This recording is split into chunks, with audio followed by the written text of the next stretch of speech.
warahmatullahi wabarakatuh. Waalaikumsalam warahmatullahi wabarakatuh. Selamat pagi anak-anak. Pagi. Oke, jadi hari ini kita akan kembali belajar informatika. Sebelum belajar, kepada ketua kelas untuk memimpin doa.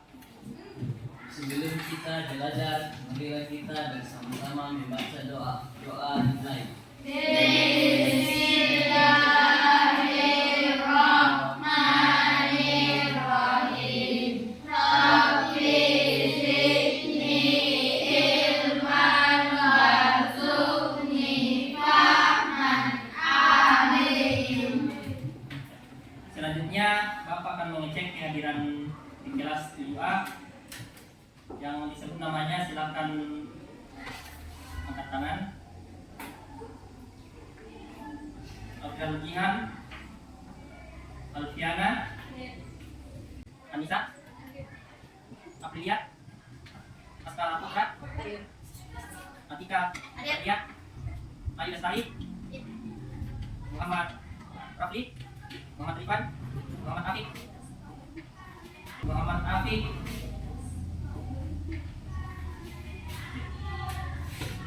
Semua hadir ya? Jadi selanjutnya, sebelum kita mulai pelajaran hari ini, kita persepsi pembelajaran yang telah dilaksanakan minggu lalu berkaitan dengan informasi privat dengan publik. Siapa yang bisa? Nah, silakan. Informasi privat adalah informasi yang bersifat pribadi dan tidak boleh diakses oleh sembarang orang tanpa izin dari pemiliknya. Contoh, KTP, nomor rekening, riwayat medis, data sakti atau data login akun. Ya itu. Jadi minggu lalu kita sudah belajar berkaitan dengan informasi privat dan informasi publik. Ya. Saya rasa sudah dipahami semua. Sebelum kita masuk ke materi kita berkaitan dengan etika di ruang publik, kita bermain ice breaking dulu. Jadi akan ditampilkan tebak warna. Jadi setelah ditampilkan sebentar tulisan.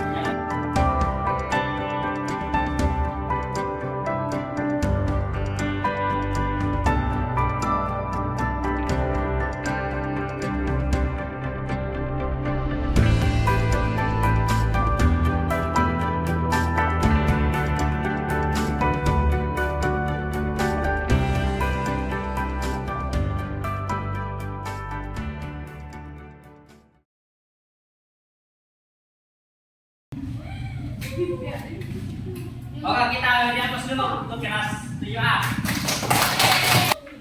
Nah, selanjutnya kita masuk pada materi kita pada pertemuan hari ini berkaitan dengan etika dalam ruang di dalam dunia digital. Oke, yang pertama pertanyaannya, pernahkah mendapat konten yang tidak nyaman ketika Anda membuka sebuah media sosial kalian? Kira-kira siapa yang biasa? Silakan David.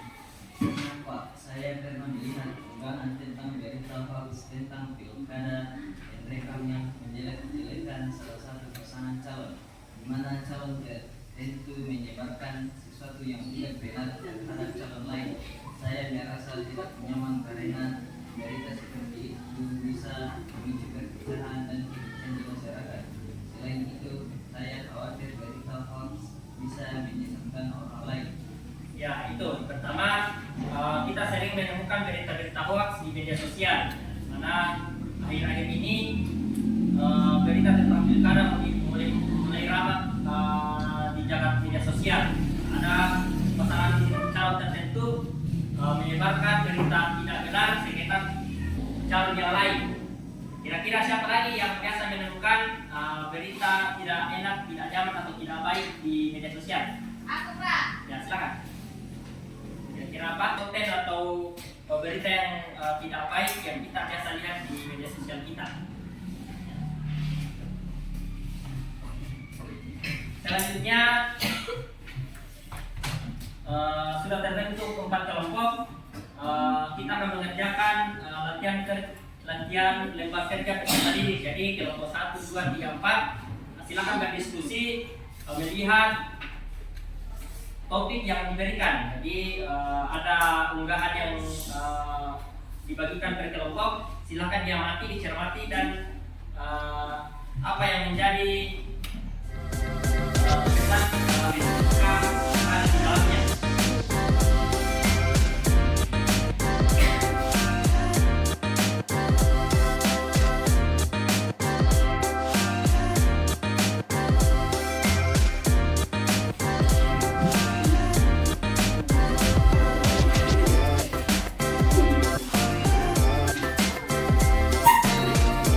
Silakan diamati gambar apa yang ditampilkan, kemudian cermati berita yang disampaikan pada hasil tatapan layar dari media sosial. Dan kita bersama apa kira-kira apa yang disampaikan, kemudian kira-kira informasi apa yang disampaikan dan kira-kira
apa. Sudah selesai? Udah. Oke, jadi ketika waktu berdiskusi telah selesai, kita mendengarkan hasil diskusi dari masing-masing kelompok. Kita mulai dari kelompok 1. Silakan.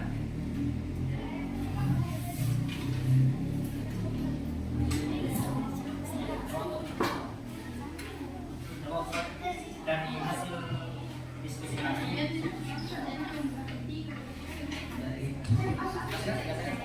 dari hasil diskusi kami bisa dengan huruf digital semua tidak sesuai dengan etika dari media digital. oke, jadi coba perhatikan di atas. Kelompok 1 menjelaskan sekaitan dengan hasil tangkapan layar media sosial dari mana itu kalau kita lihat tadi media sosial apa itu? Nah, dan TikTok. Jadi ada seseorang membagikan sebuah informasi, kemudian seseorang menanggapinya di bawah dengan informasi yang disampaikan itu tidak mencerminkan etika digital, ya, di mana seseorang langsung mengirimkan sebuah informasi tanpa dikonfirmasi orang tersebut, dan informasi itu tidak sesuai dengan yang dibutuhkan. Oke. Kemudian kelompok 2, silakan dibacakan kira-kira apa hasil diskusinya.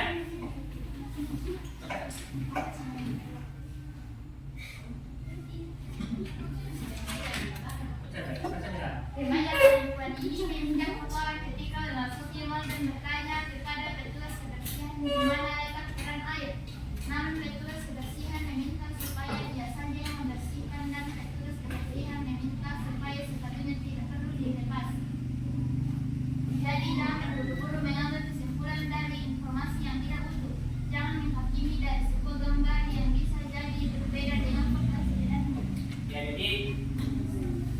kita melihat unggahan yang disampaikan seseorang itu tidak sesuai dengan hasil konten yang disampaikan dengan apa yang terjadi di lapangan ketika tidak dikonfirmasi secara utuh. Jadi kalau kita lihat di kelompok 2 ada seorang perempuan, seorang ketika membersihkan sepatu seorang perempuan, ada kotoran menempel di sepatunya. Namun ternyata fakta sebenarnya bahwa petugas kebersihan itu yang menyampaikan untuk dibersihkan sepatu perempuan tersebut, tidak usah dicabut, dilepas sepatunya. Jadi itu. Oke. Kemudian kelompok 3, kira-kira apa yang didapat dari diskusi? Kita melihat unggahan disampaikan. Ya, silakan. Foto ini diambil ketika awal ibu hamil berdiri di dekat pintu kereta dan para pemuda itu belum menyadari kehadiran ibu hamil. Begitu pemuda itu tahu ada ibu hamil yang berdiri, mereka langsung memberikan tugas umumnya kepada ibu hamil. Dari yang tidak ketika adalah yang mengambil foto dan menyebarkan di media sosial dan hanya mengirimkan foto ketika ibu hamil masih berdiri. Sedangkan foto ketika ibu hamil sudah duduk tidak ikut disebarkan. Ya, oke, itu pendapat kelompok 3 bahwa kalau kita mencermati hasil unggahan foto di atas bahwa itu tidak mencerminkan etika ketika ada seorang ibu hamil berdiri dan yang lain apalagi laki-laki sedang duduk dalam kereta. Namun fakta yang sebenarnya ketika dikonfirmasi bahwa foto yang ketika ibu berduduk tadi tidak diambil. Jadi itu menandakan bahwa jangan membagikan sebuah informasi tanpa ada mengetahui fakta yang sebenarnya. Itu. Kemudian kelompok 4 kira-kira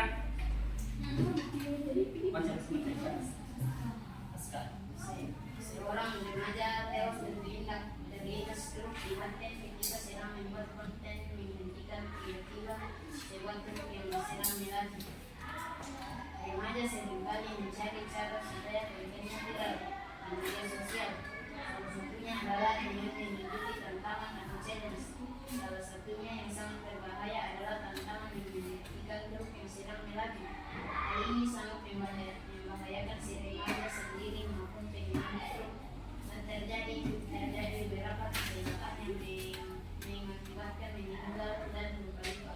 Remaja perlu memahami bahwa konten digital harus dibuat dengan niat dan cara yang baik. Tidak boleh dengan cara yang menyebabkan dan membahayakan orang lain dan diri sendiri. Ya, itu kelompok 4 menjelaskan sekaitan dengan unggahan yang di atas, di mana seorang laki-laki membuat konten menghentikan sebuah truk. Dan naasnya pembuat konten tersebut meninggal dunia karena membuat konten seperti itu. Jadi banyak pelajaran yang diambil. Jangan ada gara-gara ingin viral konten yang tidak berguna seperti ini dilakukan. Oke, selanjutnya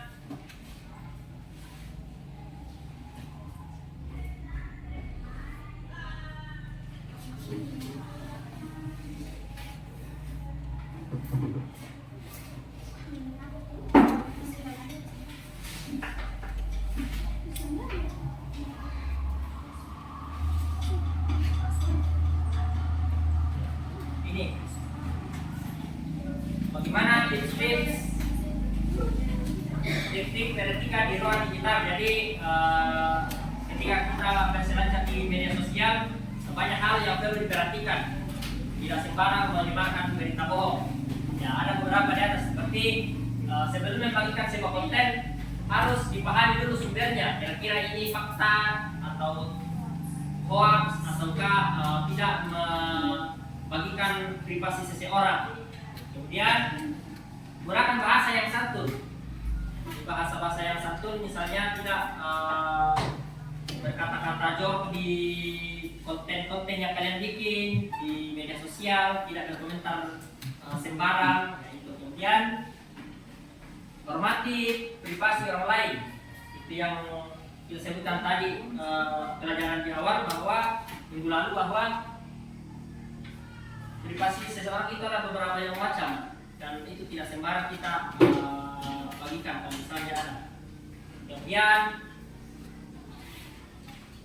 sebelum mengunggah konten kalian telah dulu kira-kira ini tidak mengganggu orang lain atau tidak. Kemudian hindari oversharing di banyak konten-konten yang pengguna media sosial itu men-sharing informasi atau konten-konten itu secara berlebihan. Tidak boleh.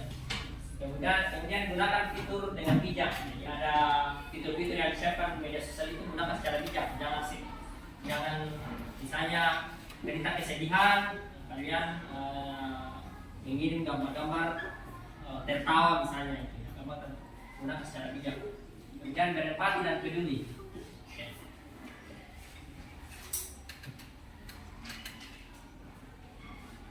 Sampai di sini ada yang kurang jelas? Ya. Jadi kesimpulan pertemuan kita pada hari ini adalah adapun etika bermedia sosial ada beberapa, yaitu pertama menggunakan bahasa yang baik di media sosial, ya, berkomentar secara wajar. Kemudian hindari penyebaran isu sara, pornografi dan aksi kekerasan. Jangan menyebarkan informasi yang bersifat pornografi, sara dan kekerasan. Kemudian cross check kebenaran berita. Baca dulu berita baik-baik, baru informasikan kepada orang lain. Jangan menyebarkan informasi yang tidak benar. Kemudian menghargai hasil karya orang lain. Misalnya ada konten seseorang yang hasil karyanya, kalau bisa dicantumkan identitas akun tersebut, jangan langsung diambil kemudian diupload ulang.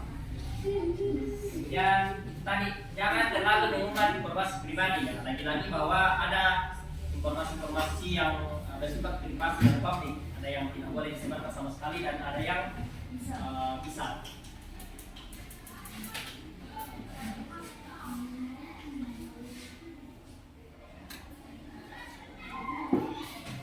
Oke, demikian pembelajaran kita pada hari ini.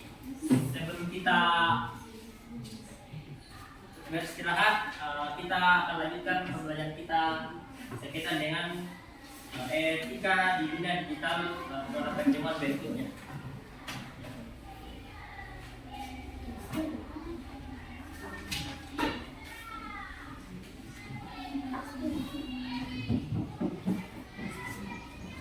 Demikian pertemuan kita hari ini. Assalamualaikum warahmatullahi wabarakatuh. Waalaikumsalam. Pemerintah